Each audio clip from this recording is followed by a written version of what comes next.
The man had been trapped in the car for several days. He had run out of water long ago, so he had to pee into a container. The smell of urine made him want to throw up, but he could only hold his nose and drink it. When he got hungry, he tore up paper and ate it. Why was he stuck in the car? Because he was a car thief. A few days ago, he had sneaked into the car. After taking all the valuables, he got ready to leave, but the doors locked him inside. The man quickly moved to the back seat and kicked the rear window, but nothing happened. Then he pressed the start button, but the car would not start. Next, he pulled out a metal pipe and smashed the window, but it still did not break. He did not give up. He pried open the door handle, but when he reached inside to open the door, his hand got cut. Panicking, the thief tried checking under the car. He lifted the carpet and found a thick layer of steel underneath. After several failed attempts, the man got angry and pulled out a gun. He shot at the glass, but the bullet bounced back and hit him in the thigh. He screamed in pain. Then he took off his clothes and wrapped the wound. Just then, a woman walked by. The man yelled for help, but she could not see him at all. He picked up his phone to call for help,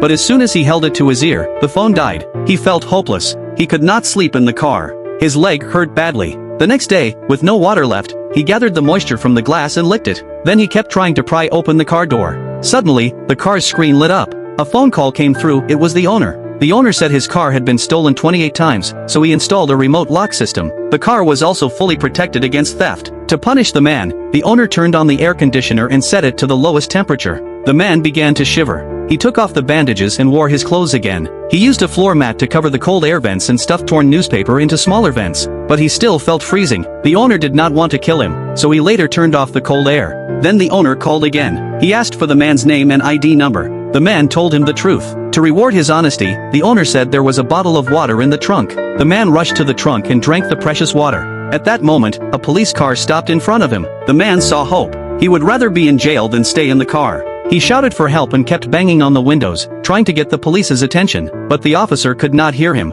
The officer just placed a ticket on the car and quickly left. The man fell into despair again.